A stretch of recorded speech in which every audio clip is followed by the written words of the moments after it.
Hi everyone, welcome back my YouTube channel market 24/7। तो आज हम लोग डिस्कस करेंगे दोस्तों यस बैंक लिमिटेड। इस कंपनी की बात की जाए तो काफ़ी ज़बरदस्त अपडेट निकल के आ चुका है कंपनी की तरफ से, और कहिए तो एक बेहतर खबर देखने को मिल रहा है। यहाँ से जो भी अपडेट है डिटेल में डिस्कस करेंगे। आगे बढ़ने से पहले आपसे रिक्वेस्ट है कि बस वीडियो को लाइक कीजिएगा एंड चैनल को सब्सक्राइब करना ना भूलेगा, और कुछ बड़े खुलासे होते हुए नजर आएंगे तो लास्ट तक जरूर बने रहिएगा। सबसे पहले बात करें तो 3 जनवरी को एक बड़ा अपडेट निकल के आया जिसमें कंपनी ने अपने बिजनेस अपडेट आउटलुक देती हुई नजर आई।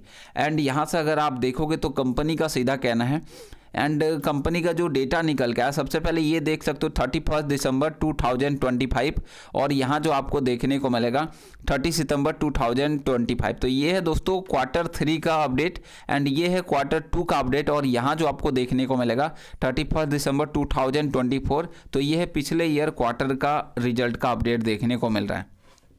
लोन एंड एडवांस पे देखने को मिलेगा। अब देखिए जो पिछले Q2 की बात करें तो 2,50,212 करोड़ के आंकड़े निकल के आए थे, और इस बार Q3 के आंकड़े देखेंगे तो 2,57,508 करोड़ का आंकड़ा निकल के आ रहा है। अगर इसके क्वार्टर और क्वार्टर बेसिस की बात कर ले तो अराउंड 3% की तेज़ी निकल के आई है। एंड अगर हम लोग ईयर ऑन ईयर बेसिस पे बात करेंगे तो समथिंग 5% से ऊपर ही कंपनी में तेज़ी देखने को मिली है। किसमें? तो लोन एंड एडवांस में ध्यान रखिएगा। और ये पिछले ईयर का क्वार्टर का जो आंकड़ा था 2,44,000 करोड़। तो यहाँ से अगर आप देख रहे हो तो ईयर बेसिस पे काफ़ी अच्छा इंक्रीजमेंट है एंड क्वार्टर बेसिस पे भी इंक्रीजमेंट ही देखने को मिल रहा है, जो कि कह सकते हैं आंकड़े काफ़ी अच्छे देखने को मिल रहे हैं। वहीं अब कंपनी के डिपॉजिट की बात कर ले तो कंपनी में कितना डिपॉजिट होता हुआ नजर आए तो ये है दोस्तों Q2 का, जो कि आपको 2,96,000 करोड़ देखने को मिलेगा, समथिंग 3 लाख करोड़ के आसपास। अगर इस बार Q3 की बात करें तो 2,92,484 करोड़ का आंकड़ा निकल के आया है, और पिछले ईयर के क्वार्टर में दिसंबर 2024 एंड आप देखो 2,77,224 करोड़ का आंकड़ा निकल के आया। तो यहाँ से जो मालूम चल रहा है दोस्तों, लगभग ईयर ऑन ईयर बेसिस पे 5-5.5% की तेज़ी निकल के आ रही है डिपॉजिट में, एंड क्वार्टर पे काफ़ी कम माइनस में 1% माइनस में जाता हुआ नजर आया।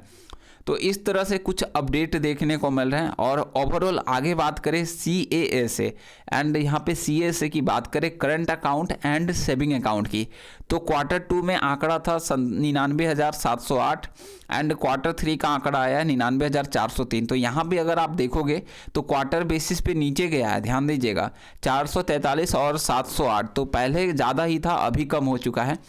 एंड इससे पहले अगर हम लोग बात करें 91,650, तो यहाँ पे क्वार्टर बेसिस पे 0.3% डाउन माइनस में देखने को मिल रहा है। एंड वहीं क्वार्टर ईयर बेसिस की बात कर ले तो लगभग 8.5% की तेज़ी देखने को मिल रही है। तो ईयर बेसिस पे हम लोग कह सकते हैं ठीक है, जो भी आंकड़ा है ईयर बेसिस पे ही अच्छा है। क्वार्टर बेसिस के मुकाबले तो कंपनी ने कुछ खास इंक्रीजमेंट नहीं किया है। अगर यहाँ से कंपनी के डिपॉजिट और यहाँ पे CAS रेशियो जो कि माइनस नीचे जाता हुआ नजर आया 0.3, आप चेकआउट कर सकते हो, एंड हल्का सा नीचे जाता हुआ नजर आया।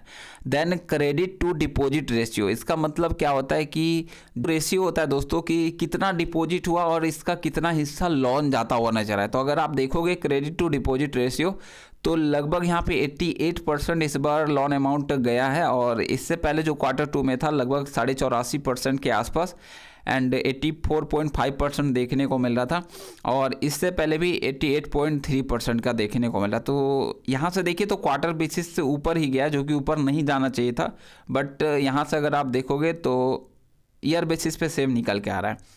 And liquidity to coverage ratio, तो यहाँ से देखिए 123%, इससे पहले Q2 की बात कर ले तो 125%, और इससे पहले जो पिछले ईयर के क्वार्टर में 133.2% देखने को मिला।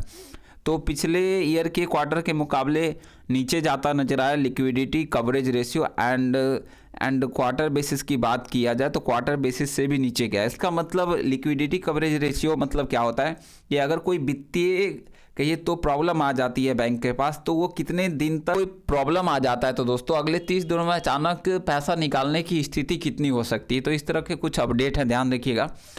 तो ये आंकड़े मेरे हिसाब से क्वार्टर बेसिस पे ओके कह सकते हैं, और यहाँ पर मिलोगे तो क्वार्टर बेसिस पे कंपनी का जो अपडेट देखने को मिल रहा है कहीं ना कहीं दोस्तों अच्छे नहीं है, एंड ईयर बेसिस पे कह सकते हो थोड़े अच्छे देखने को मिल रहे हैं। साथ में कि यहाँ से आगे बात करें तो ये है दोस्तों बिजनेस अपडेट से अपडेट निकल के आया, और कुल मिला जुलाकर कहा जाए तो Q3 का अपडेट कर्ज ग्रोथ और सीएसए सुधार के मोर्चे पर सकारात्मक संकेत देता है, जबकि डिपॉजिट में दोस्तों तिमाही पर हल्की गिरावट आई और यह निवेशकों पर नज़र बनी रह सकती है। इस तरह के कुछ खबर है। बाकी कह सकते हैं, बाकी हाल में एक अपडेट आया था जिसमें आईसीसीआई के द्वारा दोस्तों नेट प्रॉफिट को बताया गया 776 crore, quarter on quarter basis पे 19% की तेज़ी, ईयर ऑन ईयर बेसिस पे लगभग यहाँ पर 27% की तेज़ी देखने को मिल रही है। देन वहीं अगर आप जेएम फाइनेंशियल का भी आंकड़ा देखोगे तो उनका भी सेम ही कहना है कि 775 करोड़ का कंपनी का प्रॉफिट आने की पूरी संभावना है और लगभग 27% ईयर बेसिस पे और 18% क्वार्टर ऑन क्वार्टर बेसिस पे तेज़ी निकल के आ सकती है। तो आई होप यहीं से रिजल्ट आसपास ही देखने को मिलेगा। हो सकता है 10 करोड़ कम भी आ जाए एंड 10 करोड़ ऊपर भी जा सकता है, तो 800 करोड़ के आसपास कंपनी का मे बी नेट प्रॉफिट हो सकता है। और 800 करोड़ का भी अगर नेट प्रॉफिट आता है तो कंपनी का मेरे हिसाब से ठीक ठाक रिजल्ट होगा, एक बेहतर रिजल्ट होगा, क्योंकि इससे पहले 664 करोड़ के आसपास कंपनी का नेट प्रॉफिट आया था। तो ये भी रिजल्ट एक बेहतर रिजल्ट होगा। बाकी देखते हैं क्या अपडेट निकल के आया और एक तरह से बाकी आगे जैसे और अपडेट आप तक जरूर पहुंचेगा। चलिए मिलता है नेक्स्ट वीडियो में। Thanks for watching. जय हिंद, जय Bharat. Please share, subscribe and like.